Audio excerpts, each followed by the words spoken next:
Bismillahirrahmanirrahim. Assalamualaikum warahmatullahi wabarakatuh. Selamat datang di Fik Info, Informasi Inspirasi Indonesia. Pada video perdana ini, Fik Info akan menyampaikan informasi seputar Bansos, di mana akan difokuskan pada Bansos PKH atau Program Keluarga Harapan.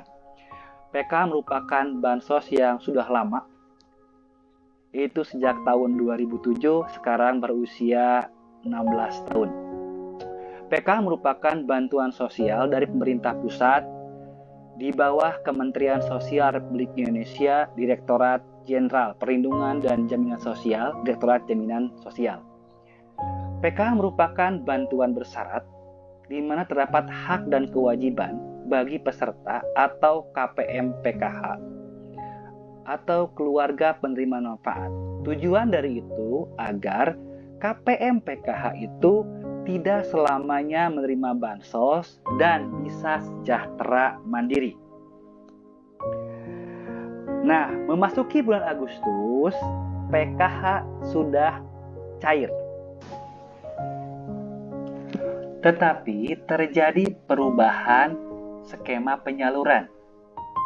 Jadi, yang dirubah itulah skema penyaluran atau skema pembayaran.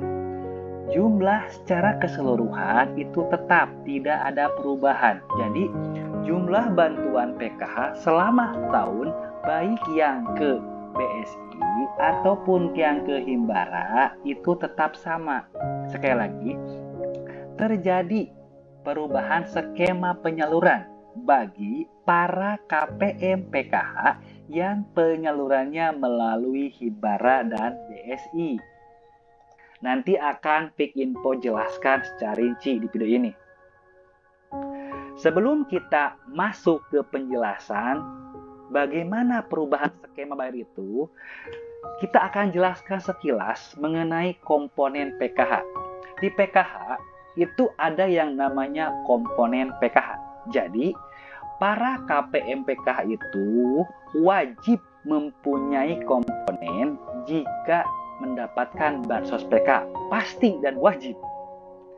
Komponen PKH itu ada 3. Pertama adalah pendidikan, yang kedua adalah kesehatan, yang ketiga adalah KESOS atau kesejahteraan sosial.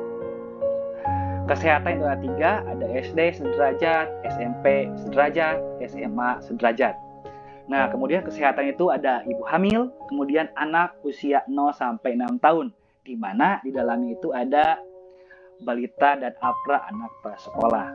Untuk kesejahteraan sosial itu ada 2, lansia itu minimal usia 70 tahun atau lanjut usia. Kemudian yang kedua adalah disabilitas berat.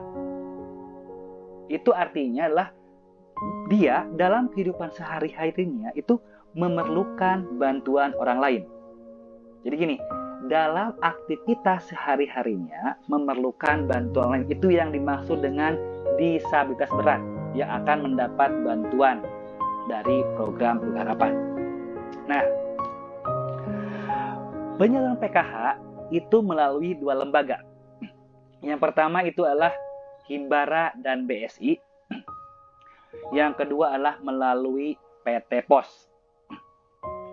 Nah, untuk Himbara itu yaitu adalah Himpunan Bank Negara. Ada BRI, ada BNI, BTN, dan Mandiri. Nah, kemudian ada juga BSI. Nah, kenapa ada BSI? Itu untuk KPM daerah Aceh. Karena di Aceh, sejak tahun 2018 tidak ada lagi bank konvensional. Hal itu berdasarkan Kanun Aceh nomor 11 tahun 2018 tentang lembaga keuangan syariah.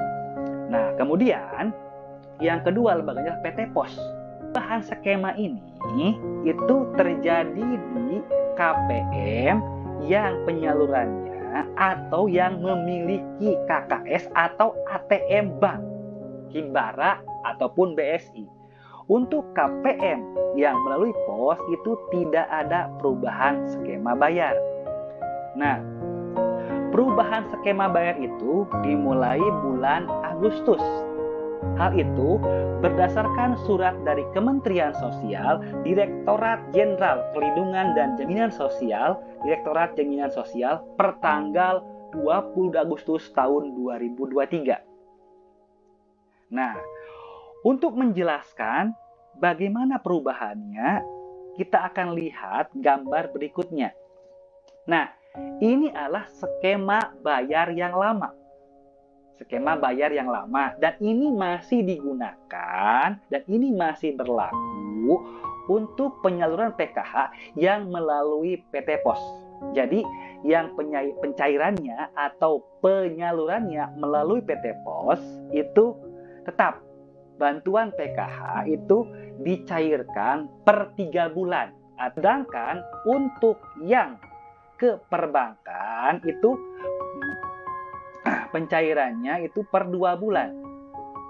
Di mana untuk tahap 1 Januari, Februari, Maret itu kan sudah tahap 1 sama, pos sama, bank sama.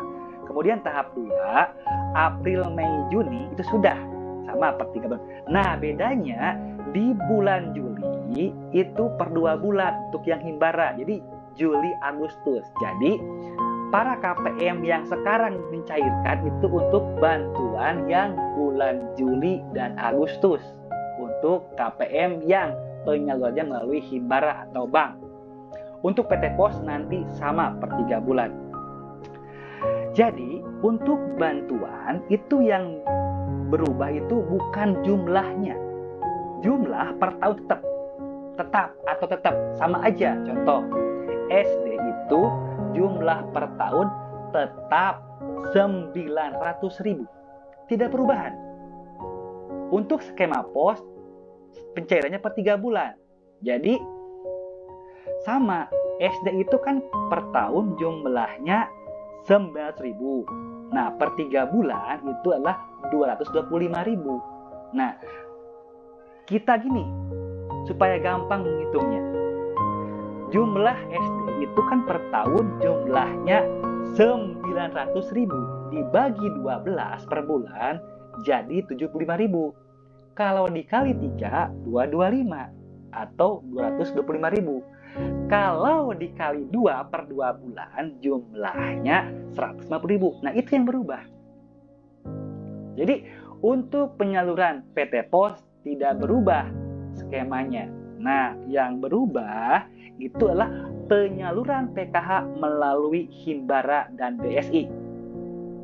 Contoh, SD jumlah per tahunnya 900.000. Karena yang dicairkannya baru 2 bulan, jadi jumlahnya 150.000. Tadi yang saya jelaskan di awal kan tadi 75.000 dikali 2. Jadi jumlahnya 150.000. Nah, begitu pun yang lainnya. Dimulai SMP, SMA, kemudian kesehatan, hamil, kemudian kesejahteraan sosial, dan lain-lain. Nah, penjelasan skema bayar yang lebih jelas seperti ini. Perhatikan ke sini. Untuk bantuan tahap 1 dan tahap 2 sudah kan? Contoh nih ya, SD kan per tahapnya atau per 3 bulan atau per triwulan 225.000 SD. Sudah cair 2 bulan, totalnya 450.000. Nah, yang belum cair itu kan bulan Juli sampai Desember. Yang biasanya itu adalah tinggal 2 kali cair lagi karena per 3 bulan. Karena ini perubahan untuk ke perbank yang KPM-nya bank menjadi per 2 bulan, jadi hitungnya seperti ini. Jadi yang awalnya 225.000 menjadi 150.000 per 2 bulan. Nah, contoh seperti ini contohnya. Contoh komponen SD jumlahnya 900.000 per tahun. Biasanya 225.000 per 3 bulan. Sekarang menjadi 150.000 per 2 bulan. Kenapa bisa seperti itu? Seperti ini ngitungnya. SD kan setahunnya itu kan jumlahnya 900.000 dibagi 12 bulan. Nah, totalnya 75.000. Nah, 75.000 dikali 2 jadi 150.000. Jadi, yang berubah itu bukan jumlah nominal. Jumlah nominal tetap 1 tahun itu adalah 900.000 untuk komponen SD. Yang berubah itu hanya skema penyaluran atau skema bayar.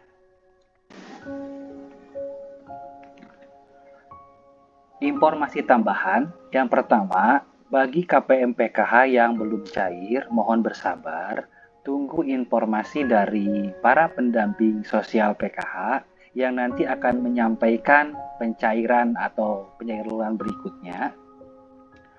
Jadi untuk penyaluran PKH itu dilaksanakan secara bergelombang atau bertermin. Ketika para KPM belum cair sekarang, mungkin gelombang berikutnya. Informasi yang kedua, pastikan KKS atau ATM para KPM PKH disimpan, dipegang, dan dipergunakan serta dimanfaatkan hanya oleh KPM itu sendiri.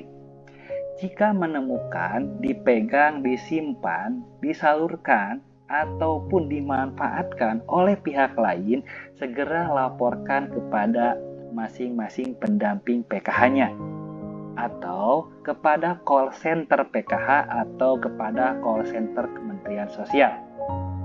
Kemudian, pada video berikutnya, PIK Info akan membahas mengenai bagaimana cara keluarga kurang mampu atau keluarga prasejahtera mendapatkan bantuan sosial. Oke, terima kasih. Assalamualaikum warahmatullahi wabarakatuh.